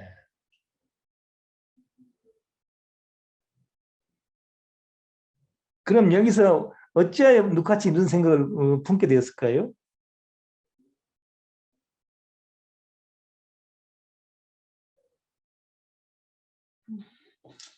왜 루카치 이런 생각을 품게 되었을까요? 세계대전 때문에. 정말 맞춘 거예요. 맞춘 거예요. 네. 절망적인 세계의 상황을 극복하고 고향을 잃어버렸다고 했잖아요. 아까 네. 저 고향을 찾아 나서는 거잖아요. 저 고향을 찾아 나섰는데 장편 소설하고 서사시가 그렇게 많은 깨우침을 주더라. 그런 뜻이에요. 그러니까 서사시와 장편 소설을 분석해 보니까 루카치가 거기에는 미적인 카테고리들이 역사적으로 움직이는 모습을 보여주고 있고 그 내용상으로는 저런 고향에 대한 동경을 다 보여주고 있더라. 그럼 고향을 찾아간다는 건 뭘 의미하는 거죠? 쪽에는 저런 것들을 다 극복한다는 의미하는 거잖아요. 네. 그 젊은 날 루카치는 어떤 사람입니까, 여러분? 음. 유토피아주의자라는 거 그냥 알 수 아. 있잖아요. 유토피아주의자. 아. 그런 뜻이에요. 음. 그러면 저런 생각 있잖아요. 주체적지가 균열돼 있고 네. 저 주체적지를 변적으로 극복해야 되겠고 네. 하는 게 음. 철학적으로 하면 어떤 사유가 진행됩니까? 헤겔의 변주적 사유나 네. 아도론의 부정변주 사유가 철학적으로 해당되는 하나의 가능성이에요. 음. 만약에 막스주의적인 철학으로 저걸 한다면 어떻게 되는 거죠? 저걸 시도하는 것은 혁명을 하면 돼요. 네. 근데 저런 그 인간의 꿈이잖아요, 그게. 예. 음. 여러분, 우리 한국인들 70년대, 80년대 제가 대학 다니는 시절에 우리 그 대학생들이 꿈이 뭐였을까요? 그 심해가지고 뭐까지 나왔습니까? 여러분, NLP까지 나왔잖아요. 심지어는 북한사에서 동경학과에 나왔네. 당시 꿈이 뭐였을까요? 70년, 80년대? 군사독재가 강제하는 폭력적 총체성이잖아요. 네. 또는 뭐예요? 자본주의가 잉태하는 사회적 양극화잖아요. 네. 빈부격차. 네. 그걸 극복해보겠다고 대학생들이 그렇게 막 꿈을 꾸고 막 수공부하고 막 누카치고 막 난리 난 거예요. 아. 그런 뜻이에요. 근데 그러한 시도를 좀 더 과격하게 하려고 하니까 인간들이 어떻게 되는 거예요? 누카치를 막수로 넘어가는 거예요. 혁명하자. 그래서 사실 당시 혁명하자고 대학생들 움직여서 감옥 많이 다녔잖아요. 제 친구들도 뭐 무수히 다녔습니다. 감옥. 근데 이렇게 해서 혁명이 잘 안 되더라. 제가 그걸 깨우친 데 세월이 오래 걸렸습니다. 혁명이 쉽지 않아요. 자, 그래서 이런 그 동경 있잖아요. 여러분 거기 보시면 시간의 경과와 등등 이것이 바로 고향에 대한 동경하고 연결되어 있는 그 모습입니다. 이게 예술 작품이 이런 동경을 보여주더라. 이런 동경을 보여준 것은 미적인 카테고리들이 역사적으로 움직임을 문학작품 내부에서 보여지기 때문에 결국 이와 같은 고향이 그려지는 모습을 문학적으로 볼 수가 있다. 그런 뜻이에요. 절망적인 세계 상황에서. 다음에 소설의 이론을 저자는 루카치죠. 네. 소설의 저자는 미적인 카테고리들의 본질에서 저 뒤에 보시면 장르들의 역사적으로 토대를 둔 변증법을 모색하였다. 그럼 역사적으로 토대를 둔 변증법, 장르들의 변증법입니다. 무슨 뜻일까요? 여기에서는요.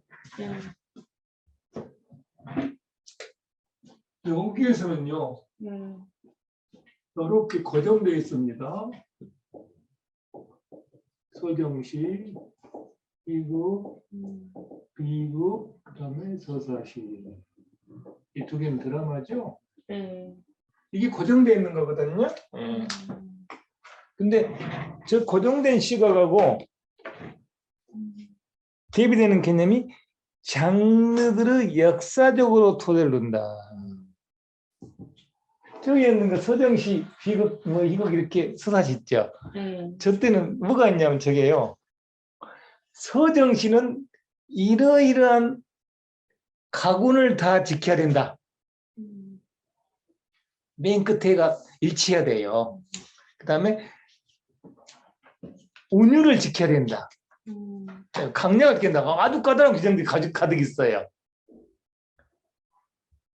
그 다음에 드라마는 비극의 경우에 이래야 되고 희극의 경우에 다 정해놓은 게 있거든요.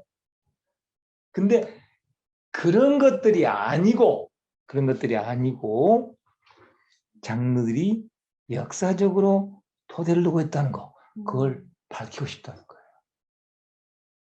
저는 형식 법칙에 종속되어 있지 않다는 거예요, 장르가. 그래서 루카치는 미적인 카테고리를 본질에서 그리고 문학적 형식들을 본질에서 근거가 세워져 있는 편집법, 다른 말로 하면 장르들의 역사적으로 토대를 둔 변증법을 만들어내려고 한 겁니다. 쉽게 말하면 무슨 뜻이죠? 역사의 운동과 미적 카테고리들이 상호 일치하더라 그겁니다. 네, 그런 거예요. 그래서 루카치가 분석한 장편 소설들은 이렇게 주체와 객체가 균열되어 있는 모습을 보여주더라. 그 소설 속에 드는 카테고리들을 이용해서. 네. 그리고 그 장면들은 저 구체와 객체가 변형법적으로 합일이 돼가지고 마침내 고향을 찾아간 것을 보여주더라. 그거예요. 루카치는 젊은 루카치는 대단한 유토피아주의자였죠. 인간에게 고향을 찾아주고 싶다는 건데 고향을 찾아고 싶은 그 노력이 참소설에 다 이렇게 진행되고 있더라는 거예요. 그걸 자 고대부터 내려오는 형식법 쪽에 종속해가지고 그 소설을 읽으면 안 된다는 거예요. 네. 더 쉽게 말하면 인간이 역사적으로 당면한 문제들을 카테고리들의 미적인 카테고리의 역사를 통해서 작품으로 형상화시켜 놨더라. 그 작품을 읽어보면 인간이 역사적으로 당면한 주체와 객체의 균열 상태 거의 다 들어있고 어떻게 하면 이 균열 상태가 극복이 될까 하는 동경까지 다 작품에 들어있더라. 그것이 가능한 게 미적인 카테고리들이 역사화 됐을 때 가능하지. 미적인 카테고리들이 저기 고정됐으면 뭐가 되겠느냐. 그 얘기입니다. 네. 굉장히 중요한 얘기예요. 그러니까 루카치는 그 문학 작품에서 유토피아의 꿈을 보려고 노력한 거죠. 실제로 문학 작품이 그런 거죠. 꿈이 가득 들어있잖아요. 네. 자, 좀 더 많이 이해되실 거예요. 루카치가 카테고리와 역사의 더욱 내적인 연계, 훨씬 그린다 명료이죠. 이제 네. 미적인 카테고리하고 실제 역사는 내적인 관계를 맺고 있다는 거예요. 이 깨우침은 해결한테 얻었다는 거죠. 네. 내적인 연계를 얻기 위해서 노력하는 이 변증법을 루카치가 해결 자체에서 발견했는데 이거 발견했던 이 변증법이 장르에서도 나타나더라는 거예요. 그래서 거기 앞에 뭐라고 되어 있습니까? 장르들의 역사적으로 토대를 둔 변증법이라고 딱 되어 있잖아요.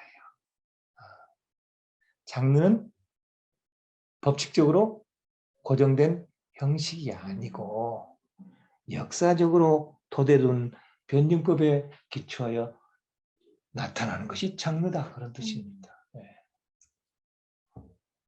장르 개념을 아리스토텔레스 시학으로부터 해방시킨 거예요. 우리가 중고등학교 때 보면 장르를 우리가 달달달 외웠잖아요. 수업 시간에. 그리고 시험 보고 막 정답 있다고 그랬잖아요. 뭐 틀리면 가위표 맞고 그게 아니라는 거예요. 네, 그런 뜻이에요. 결국 이것은 뭡니까? 루카치가 역사적 환경에서 인간의 삶을 보려고 하는 루카치 노력이 이렇게 드러나는 거예요. 여러분 지금 우리가 처한 역사 환경은 뭡니까? 자본주의가 가진 종류의 모순을 드러내고 있고 거기까지 코로나까지 기습해가지고 인플레가 나타나고 있고 그 다음에 뭐죠? 제소스는 또 세계 경제 대기가 오고 있고 전쟁까지 터져갖고 난리 밥석이잖아요. 그 역사적으로 운동하는 그 모습이잖아요. 그 모습에 상응하는 미적인 카테고리들이 존재하더라는 거예요. 그러니까 문학 작품 속에는 역사적 현실이 다 속에 고스란히 들어있는데 이걸 쳐다보려면 미적인 카테고리들을 역사화시키는 외에는 다른 길이 안 보인다는 거예요. 저렇게 시킨 대로 하면 아무것도 안 보인다는 거예요. 카테고리를 위한 카테고리만 보게 된다는 것이죠. 그런 의미입니다. 그래서 사실 루카치는 절망적인 세계 상황으로부터 인간에게 고향을 좀 안내하고 싶어서 이 책을 썼습니다. 네. 그래서 누카치가 참 젊은 누카치가 우리한테 매력을 끄는 거예요. 근데 그것 갖고 안 내니까 나중에 어떻게 했어요? 혁명하자 이렇게 가버렸어요. 네. 피 흘리면서 혁명하자. 실제로 누카치는 음. 헝가리 공산당 이게 뭐죠? 인민정권에 들어가고요. 전투도 참가했어요. 학자가. 네. 그래갖고 포로들 배신한 사람들 데려다가 막 총살하고 막 그랬어 누카치. 이제 거기 간 사람이죠. 이 젊은 날에 이렇게 어떻게 생각해 나중에 완전히 헬리자 돼가지고 이 사람 굉장히 생사를 수도 없이 왔다 갔다 한 사람이죠. 자 봅시다. 그래서 해결 발명했을 때 그는 이러한 변증법을 장르에서 보고자 했던 것이다. 그는 변증법에 들어있는 고집, 여러분 이게 동그라미 1번입니다. 그리고 본질이 통용되게끔 머물러 있는 것은 내부에서 내적인 변화, 동그라미 2번. 이 동그라미 1번과 동그라미 2번을 관념적으로 파악하려고 모색하였다. 변증법에 들어있는 고집은 뭐죠? 변증법에 들어있는 고집은 뭐죠?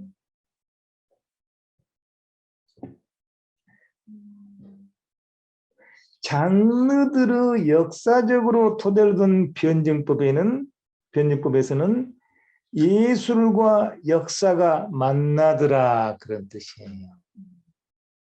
다른 말로 하면 그러한 예술 작품에서는 역사가 인식되더라.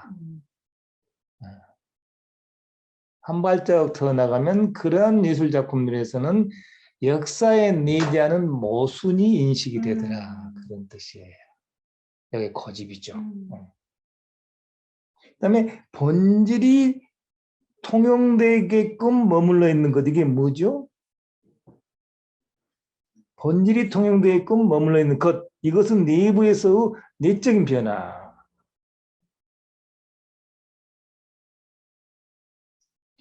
굉장히 어렵죠? 본질이 통용되게끔 머물러 있는 것 이것은 내부에서 내적인 변화 이것을 관념적으로 파악하려고 모색하였다 누카치가.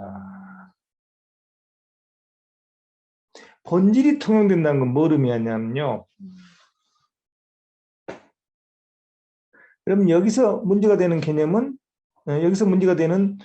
뭐죠? 본질. 미적인 카테고리들이잖아요. 잘 보시면 미적인 카테고리들은 본질이라고 되어 있잖아요. 부분. 그 본질이에요. 그러니까 미적인 카테고리들의 본질은 뭐예요? 역사하고 연계되어 있다는 게 본질이잖아요. 맞아요. 과거 아리스토텔레스 시작해서 미적인 카테고리들의 본질은 뭐예요? 아름다움. 형식이라는 거예요. 아름다움은 그거예요. 그런 뜻이죠. 그러니까 아리스토텔레스 시작해서 본질은 되게 편한 개념인 거예요. 그래서 그러한 본질이 통용되게끔 머물러 있는 것. 이것이 또 내적인 변화를 왜 내적인 변화를 하죠? 변증법적으로 역사는 움직이니까. 그런 뜻이에요. 이 두 개를 관념적으로 파악하려고 모색하였다.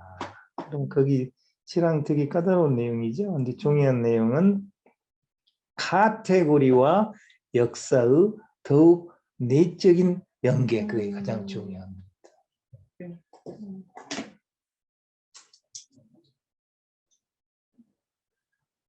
다음에 파랑 보시죠. 헤겔 자신에서는 예술이 문제성이 있는 것으로 된다. 여러분 거기는 그 넷째 줄까지 읽어봅시다. 먼저 소설의 이론의 해결과 정치적으로 이상한 구상은 여러분 거기 앞에까지만 먼저 읽어봅시다.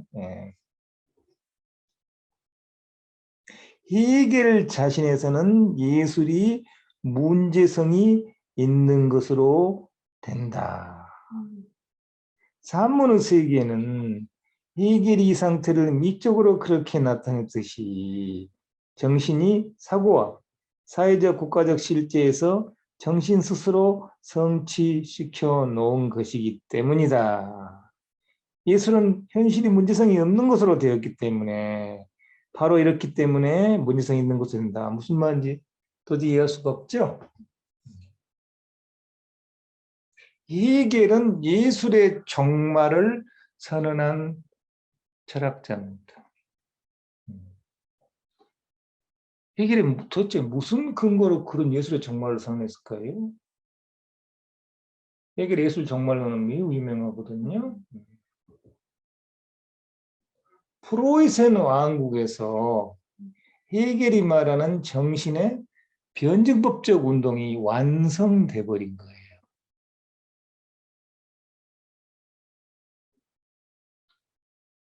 그러니까 헤겔이 말년에는 아도로 말에 따르면 망령이 들어버린 거예요, 헤겔이. 그래서 프로이센 제국에서 정신의 변증 운동이 완성되고 인간은 총체성 세계에서 자유를 누리고 행복하게 살 수 있는 상태에 도달했다고 헤겔이 봐본 거예요, 말년에. 이게 말년 헤겔의 특색이거든요. 그러니까 예술은 이제 필요가 없게 되고 예술은 정말 선언을 받게 되게 한다.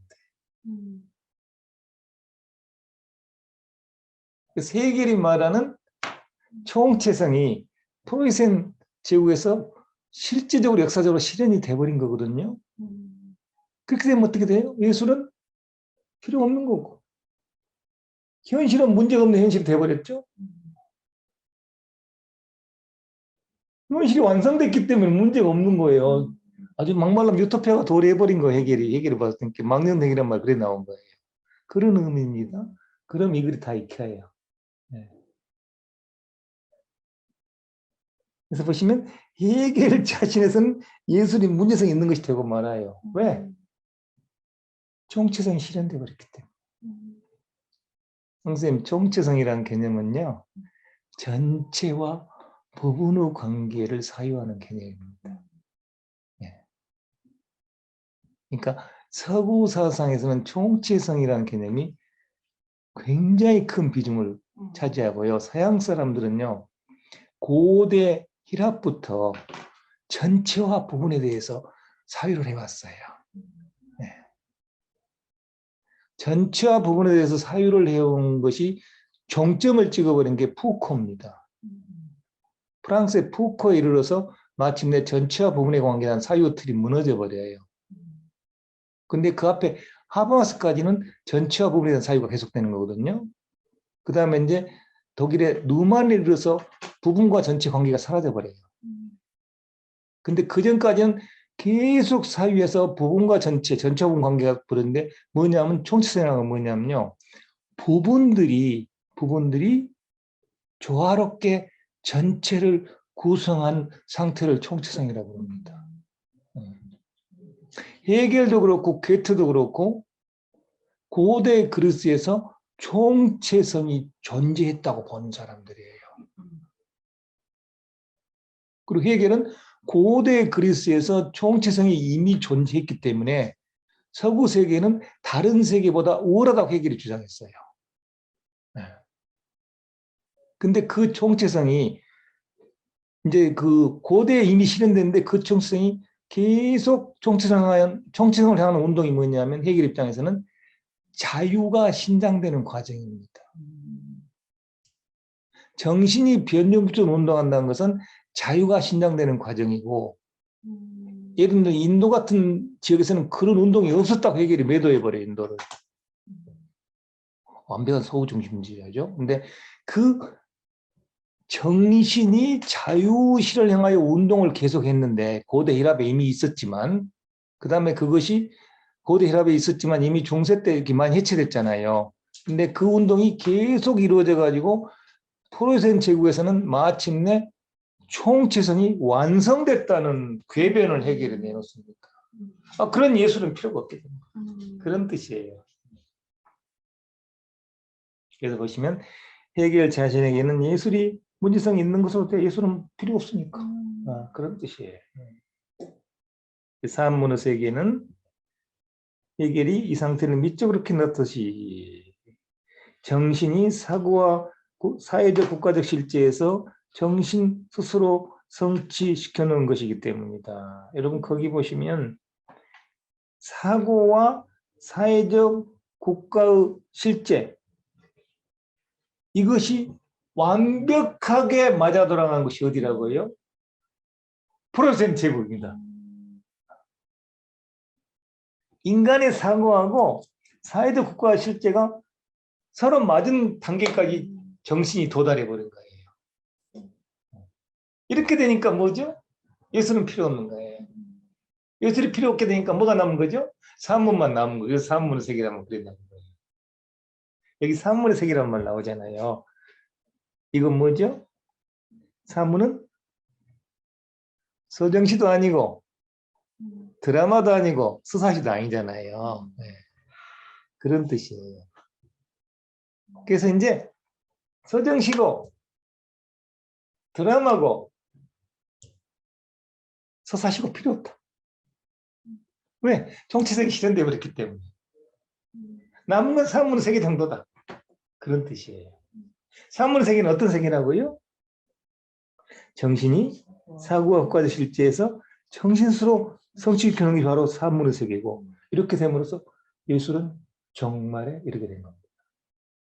산문이 예술입니까? 아닙니까? 아니잖아요. 산문이 무슨 예술이에요. 산문은 뭐죠? 다 선생님? 에세이 같은 거, 에세이 같은 거. 그잖아요. 산문의 형식이 없잖아요.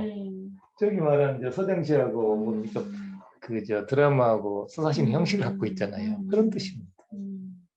서정시, 드라마, 서사시는 사라져버린 얘기랍니다. 그래서 어떻게 됩니까? 이렇게 해서 예술은 현실의 문제성이 없는 걸로 돼버렸다고 했잖아요. 총체성이 완성됐어요. 쉽게 말해 여러분 유토피아가 도달했다 이렇게 본 거예요. 프로테스탄트 제국에서. 그래서 예술은 현실이 문제성이 없는 것으로 돼버렸기 때문에 바로 그렇기 때문에 문제성이 있는 것으로 되고만. 그래서 예술은 끝났다. 예술의 정말. 루카치는 해결의 이런 망령등 생각에 동의할 수 없다. 그런 뜻입니다. 내가 당신의 그런 생각에 동의할 수 없으니까 소설이라는 책을 썼거든. 그예요. 미적인 카테고리들의 역사는 내가 당신한테 배웠는데 막판에 당신이 선언한 예술의 정말 난 동의할 수 없어. 무슨 놈의 정치성이 실현됐어. 정치는커녕 인간이 저렇게 허우적거리고 있는데 그런 뜻이에요. 이해가 많이 되실 거예요. 그래서 똑같이 본인이 이제 자기 말하는 거죠. 소설의 이론은 해겔과 형식적으로 유사한 구상. 이건 뭐죠? 미적인 카테고리들의 역사와 차원에서 봤을 때 해겔과 형식적으로는 유사한 구상을 갖고 있지만 내용적으로는 다르다는 거예요. 당신은 예술의 정말선에 나는 예술이 진짜 할 일이 많다고 생각하거든. 그거예요. 난 예술 통해서 고향 찾고 싶은 사람이야. 조차 객체 균열을 극복하고 싶어. 이런 게 같이 깊은 생각입니다. 해결주의자면서도 해결의 예술 정말론에는 반기를 드는 사람이고, 이건 아도르노한테 그대로 이어지고 있죠. 도교수님 아도르노 어떤 사람이에요? 진짜 유토피아가 실현돼야 예술이 없어지잖아요. 해결하고 정부 안 되잖아요. 왜냐하면 현실이 항상 문제가 있기 때문에. 해결이 현실이 문제 없다고 봐버린 사람이기 때문에. 다르기 때문에 믿음으로 된다. 여러분, 그 다음 이제 그런 좀 읽어볼 만합니다. 소설의 이론과, 소설의 이론은 해결과 다만 형식적으로 유사한 구상은 이런 뜻이죠. 다만 형식적으로 유사한 구상은 앞에서 말한 해결 견해. 막말하면 해결의 망령근 견해죠. 앞에서 말한 해결의 견해와는 전적으로 대립되어 있다. 해결은 현실이 문제였다고 했는데 내가 보기에는 현실은 정말 문제투성이야. 잠잘 것도 없고 희망도 없고 어찌할 바모 이게 현실이거든. 전적으로 다 대립되어 있다고 되어 있잖아요. 여러분 그 다음에 이 글 제가 소개한 글 중에서 누카치 글이죠. 가장 중요한 문장은 그 다음 문장입니다. 최고 중요한 문장입니다. 소설의 이론에서 장편 소설 형식의 문제점. 여기서 말한 장편소설 형식은 이 형식이라는 것은 아리스토텔레스가 규정해 놓은 형식입니까? 전혀 아닙니다. 미적인 카테고리들이 역사적으로 운동함으로써 나타나는 형식이겠죠. 그렇죠?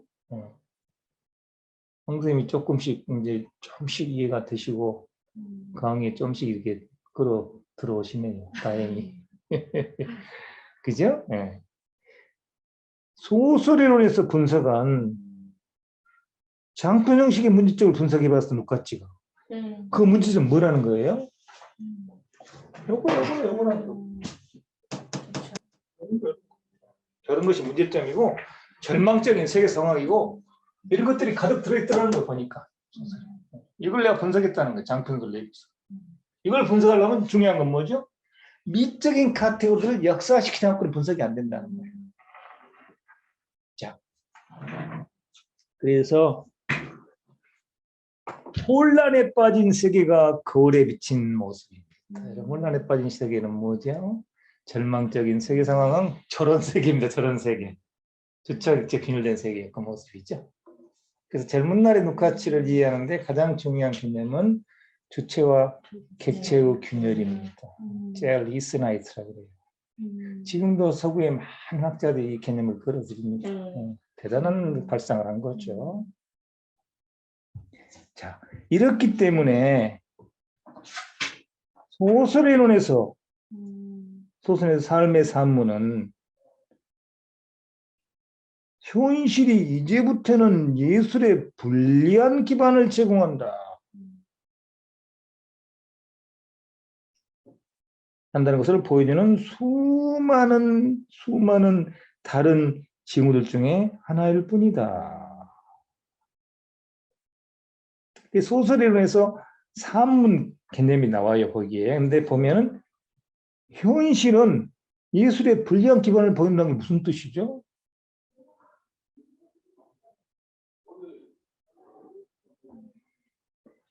현실이 이렇게 말이죠. 현실이 이렇게 균열돼 있고,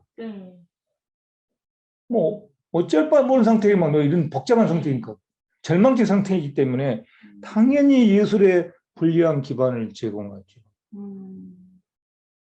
현실이 단순하고 화해돼 있고 행복하고 그러면 얼마나 예술이 편하고 좋겠어요? 맞아요. 그죠? 베케트가 본 현실은 뭐예요? 인간이 원자폭탄을 가지고 인간을 다 죽여버리더라. 도대체 인간이 이럴 수 있느냐? 그건 뭐예요? 엄청나게 예술에 불리한 기반을 제공하는 거예요. 이걸 도대체 어떻게 표현하냐? 그래서 베케트는 어떻게 표현했습니까? 사람들 다 머저리 만들어봤잖아요. 덩어리 만들어버려. 바로 그런 뜻이에요. 그런 뜻입니다.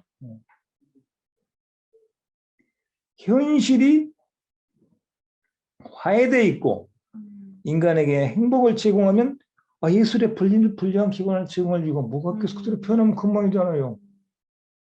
그렇잖아요. 근데 현실이 이제부터는 예술에 불리한 기반을 제공하는 걸 보여주는 수많은 징후 중에 하나에 지나지 않는다. 산문도. 이런 이유에서 볼 때 그 내부에서 둥글게 완결된 총체성, 존재 총체성으로 올라오는 완결된 행성들과 여러분 거기 까다롭습니다. 그 내부에서 둥글게 완결된 존재 총체성으로 올라오는 완결된 행성 여기까지 여러분 동그라미 A로 한번 해보세요. 예술적으로 단절하는 걸 동그라미 B로 하시고 그 내부에서 내부적으로 완결된 모든 형식 세계 동그라미 C로 하시고 예술적으로 동그라미 D. 그 내부에서 둥글게 완성된 존재 총체성으로 올라오는 완결된 형식들은 뭘까요?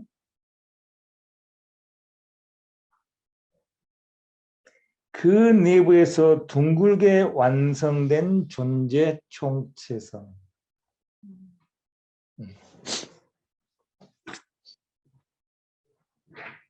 그럼 이것을 네.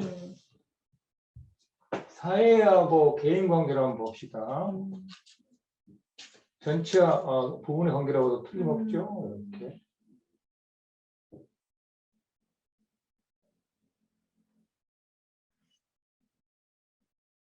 이게 그 내부에서 둥글게 완성된 모습입니다.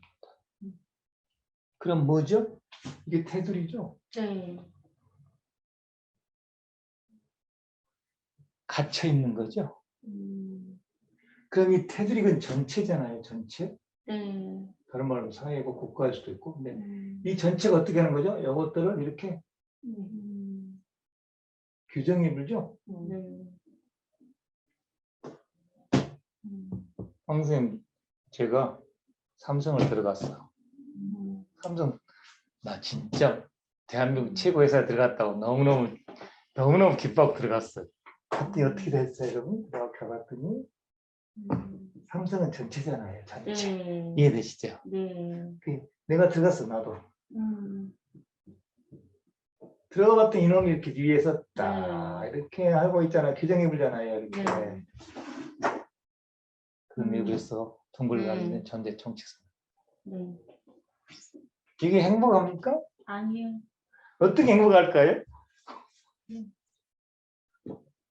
내가 동생한테 수도 없이 말했던 닫혀지지 않은 열린 단자. 아니죠, 뭐죠? 네. 탈종차된 아, 정체성. 맞아. 각자 자기들끼리 다 이렇게 돼 있어. 이렇게 연결돼 있고 규정이 일방적으로 되지 않아요. 그리고 이것들은 또 전체하고 다 이렇게 딱 관계를 맺고 있어. 이게 제일 좋은 거죠, 이게. 제가 쓴 한국사의 정의 바로세기라는 책이 있거든요. 거기에 대해서 저 얘기를 아주 자세히 했어요. 이게 제일 좋은 거잖아요. 근데 이것은 폭력적이잖아요, 보시면. 그거 잘 보시면 그거예요. 그 내부에서 둥그렇게 완결된 존재 총체로 올라가는 완결 형식, 형식하고 딱 맞아 들어가 버리는 거예요. 요거하고 예술적으로 단절해야 되겠다. 이것하고 예술적으로 단절한다는 건 뭘 의미하는 거죠? 세계 상태가 주체와 객체의 균형 상태에 놓였다는 걸 보여주는 것이 되는 거잖아요. 단절해 버렸을 때. 여기서는 주체와 객체 상태가 균열될 모습이 없어요. 왜냐하면 위에서 규정하면 끝나니까. 그잖아요. 쉽게 말해 여기는 주체가 없는 거예요. 자, 이것과 예술적으로 단절해 버리는 거. 그 내부에서 내적으로 완결된 모든 형식세계죠. 이게 다 내적으로 완결돼 버렸잖아요. 이게 오므락다스 못하잖아요. 이것과 예술적으로 단절하는 것이 장편서 형식의 중립적인 문제이다. 그러니까 장편 소설은 이거는 닫힌 정체성입니다. 저건 열린 정체성이고요. 저게 유토피아죠. 네. 선생님, 이것이 연꽃이 지금 지구상에 제일 잘 돼 있는 나라가 어느 나라일까요? 지구상에서 저 동네는 1등이 세계 1등. 북쪽입니다. 이제 전체 강의 들어오시네. 북쪽입니다. 이해되시죠? 우리도 이것에 가깝잖아요. 우리가 저것에 가깝지 않잖아요. 네. 학교에서 이렇게 교사를 근무하시면 요 동네에 당신도 없잖아요. 자, 봅시다. 단절하는 것이 장편서 형식의 중립적인 문제이다. 그리고 이것은 기회적인 이유, 기회적인 것은 예술 기법적인 거잖아요. 원래 예술이란 말은 고대 히랍의 테크네란 말에서 왔는데요. 테크네는 기예란 뜻입니다.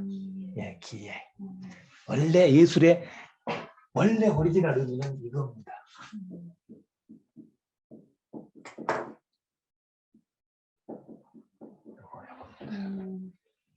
이게 테크닉이거든요. 히라보를 좀 잘 안 돼. 히라보 오랫동안 써가지고. 히라보는 잘 안 돼. 하여튼 이거 히라보입니다. 테크닉. 이게 이제 독일사는 쿤스트라거든요. 이게 예술이라는 뜻이에요. 장인의 숙련된 솜씨 그런 뜻입니다. 거기 기회를 위한 거 역사 철학적인 이유에서 이런 것이 발생하는 거예요. 역사 철학적인 이유는 궁극적으로 주체와 객체의 균열 상태입니다. 그래서 소설 이론의 저자는 현재 형식에 대해서 자연 발생적인 존재 총성은 존재해야 한다고. 여러분 자연 발생적이라는 말하고 반대되는 개념은 뭘까요? 사회적, 역사적 이런 뜻입니다. 자연 발생적인 존재 총성이 도대체 존재할 수가 없죠. 당연히 이게 존재한다고 존재하지 않는다고 소설의 저자는 말하죠. 자연 발생적인 존재 총성이 존재한다고 주장하는 것은 독학자 입장에서는 도저히 받아들일 수 없는 거죠. 모든 정체성은 사회적, 역사적 의미의 정체성이고 독학자가 봤을 때는 그 정체성이 주체적 균열에 의하여 실현이 안 되고 있는 것이죠. 주체와 격체의 균열에 의하여 정체성이 실현되지 않다는 걸 보여주는 게 장편 소설이고 그 실현 가능성을 실현 가능성의 동경을 보여주는 게 장편 소설이다. 네. 여러분 소설 이론이 매개하는 중요한 인식입니다. 네. 원래 좀 너무 피곤해요. 강의 제대로 잘 못했네. 오늘 너무 피곤해가지고. 오늘은 여기까지 공부하겠습니다. 시연 선생님도 다음 주에 또 봐요. 감사합니다. 그래요.